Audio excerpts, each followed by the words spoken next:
ዛሬ ሩሲያ ይደረግም የተባለውን አድርጋለች።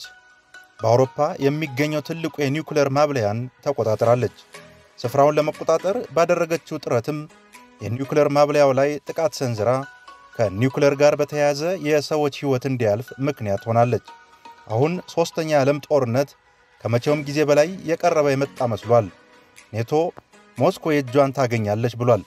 አሜሪካና እንግሊዝም ሩሲያ ቀዩን መስመር መርገጧን ትወቅ ብለዋል። 4 ኪሎ በልዩ ጥንቅሯ የሶስተኛ የዓለም ጦርነት ዋዜማ በሚል ርዕስ ስለ አሜሪካና ሩሲያ የጦር ሰራዊት አቅም ቁጥሮች ምን ይላሉ ትላለች። አስቀድመን ግን ጦርነቱ ከምን ደረሰ የሚለውን በመቃኘት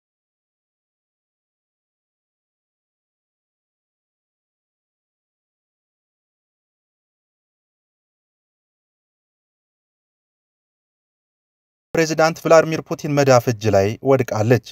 ሩሲያ ከራሷ አልፋ በአውሮፓ የሚገኘውን ትልቁን የኒውክሌር ማብለያ ጣቢያ ዩክሬን ዘልቃ ተቆጣጥራለች።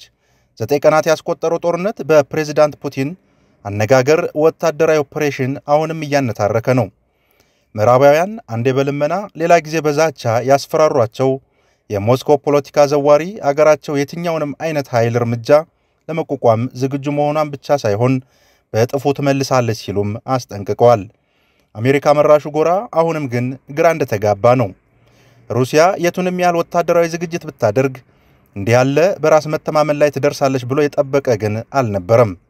የሌላ ኃያሉ ሀገር ፕሬዝዳንት ጆ ባይደን ከአበደው ጋር አብረን አናብድም በሚል ቅኔ ዓለም ወደ ሌላ አስከፊ ጦርነት እንድትገባ ጦራችንን ወደ ዩክሬን አንልክም ማለታቸው የሚታወስ ነው። የሰሜን አትላንቲክ ቃል ኪዳን ድርጅት ኔቶ ወታደራዊ ሽማምንትም አቅሙ ቢኖረንም ለጦርነት አንቸኩልም ሲሉ ሰንብተዋል።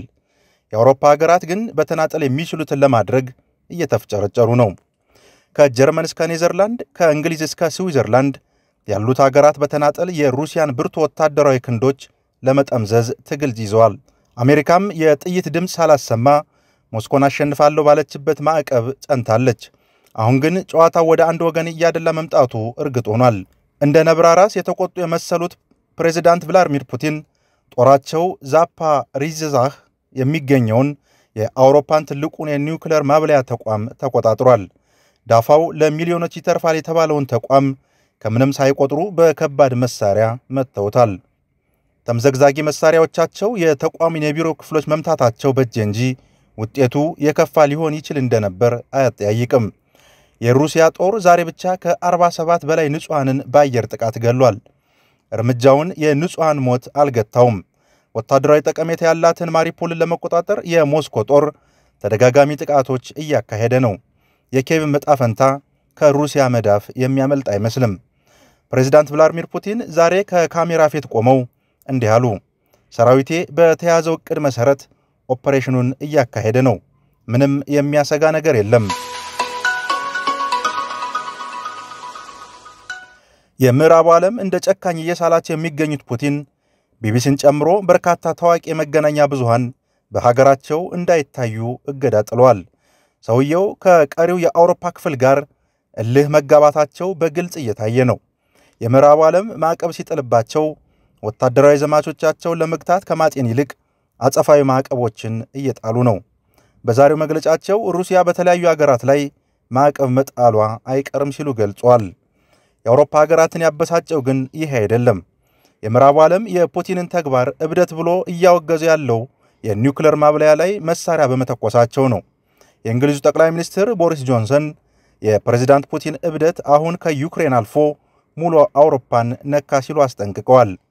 የመከላከያ ሚኒስትራቸውም ተጣድፈው ወጥተው በሰጡት መግለጫ ሞስኮ አሁን ግጭቱ በሩሲያና በዩክሬን መካከል ነው ትለን ይሆን ሲሉ ተደምጠዋል።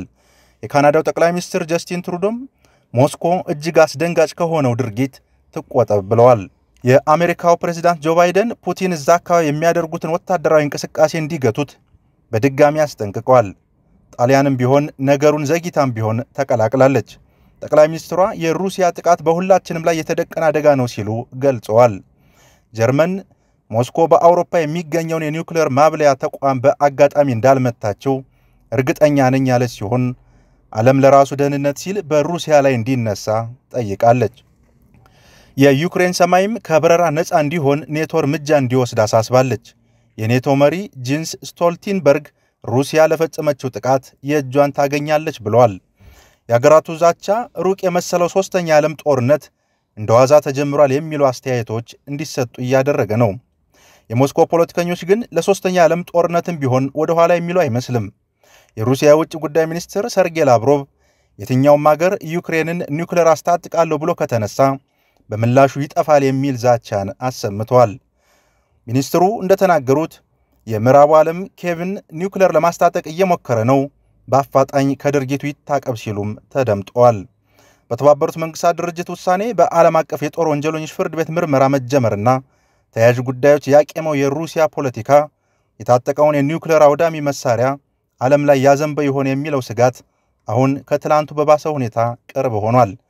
በርካቶች የሞቱበት የዛሬው የኒውክሌር ተቋም ላይ የተከፈተው የከባድ መሳሪያ ጥቃትም ፕሬዚዳንት ፑቲን ሰፊውን ዓለም ብቻቸውን ለመግጠም መወሰናቸውን ያሳያል ተብሏል። ፕሬዚዳንት ፑቲን የኒውክሌር መከላከያቸውን በተጠንቀቅ እንዲቆም ካዘዙ በኋላ የአገሬውን ሕዝብ ምንም ስጋት አይግባ ብለዋል። ለውሳኔ የተቸገረ የመሰለው የአሜሪካ ፖለቲካ አንዴ በማስጠንቀቂያ ሌላ ጊዜ በዲፕሎማሲ ችግሩን እፈታለሁ እያለ ነው።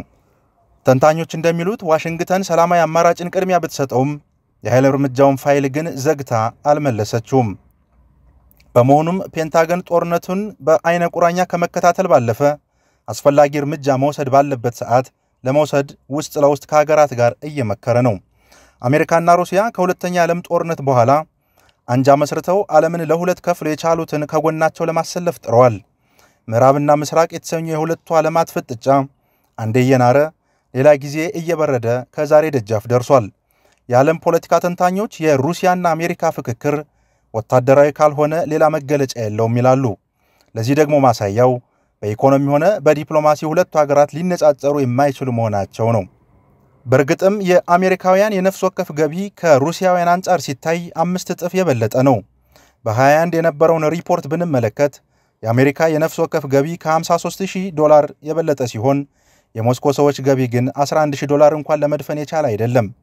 ሁለቱ ሀገራት በዲፕሎማሲና በፖለቲካው ዘርፍም ከሁለተኛ የዓለም ጦርነት በኋላ ለመነጻጸር የሚበቁ አይደሉም። ይሁንና ሩሲያ ጦር ያልታጠቀ ተጠቃ በሚል ብሂል ከፍተኛ የሚባል የሰራዊት ግንባታ ስታካሄድ ቆይታለች። ከሌላኛው ዓለም በላቀ መልኩም ከበጀቷ ላይ ከፍ ያለ ገንዘብ ለውትድርና ስትመድብ ኖራለች። የቀሪውን ዓለም እንተወውና የሁለቱን ሀገራት ወታደራዊ አቅም በቁጥሮች እንለካው። ሩሲያ ለመከላከያ የምትይዘው ዓመታዊ በጀት $62.2 ቢሊዮን ነው። አሜሪካ ግን በአንጻሩ $715 ቢሊዮን ለመከላከያዋ በ2020 ብቻ መድባለች። ሩሲያ በተጠንቀቅ የቆመ ሰራዊቷ ብዛት 900,000 ነው። የአሜሪካ ግን 1.3 ሚሊዮን ተሻግሯል።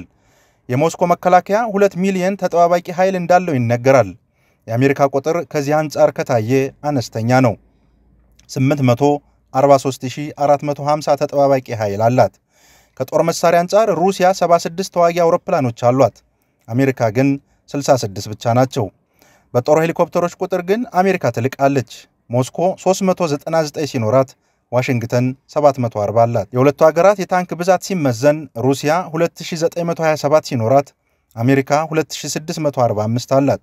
የሁለቱ ሀገራት ጦር ከዘመናዊ መሳሪያ አንጻር ሲቃኝ አሜሪካ የክሩዝ ተወንጫፊ ሚሳኤሏ ቁጥር 131 ሲሆን የሩሲያ 31 ብቻ ነው። እስካሁን ባለው አሃዝም ኒውክሌር ማስወንጨፍ በሚችሉ አረሮች ቁጥር አሜሪካ ሩሲያን በ3 ትበልጣለች። ዋሽንግተን 14 ሲኖራት ሞስኮ ደግሞ 11 ነው ያላት።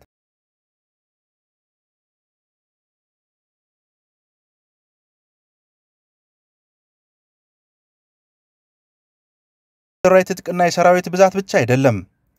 ከላይ የጠቀስነው ቁጥር የሀገራቱን ወታደራዊ ቁመና ያሳይ ካልሆነ አንዳቸው ሌላቸውን ያሸንፋሉ ማለትም አይደለም። የተፈራው ጊዜ ቀርቦ ሶስተኛው የዓለም ጦርነት የሚነሳ ከሆነም አሸናፊነቱ የሚለየው በኔቶና በቻይና ወታደራዊ ጣልቃ ገብነት ይመስላል። ደግ ደጉን ያሰማን። 4 ኪሎ የያዘችው ልዩ ጥንቅር ያደመጣችሁትን ይመስል ነበር። ተሰነባበትን። መልካም ጊዜ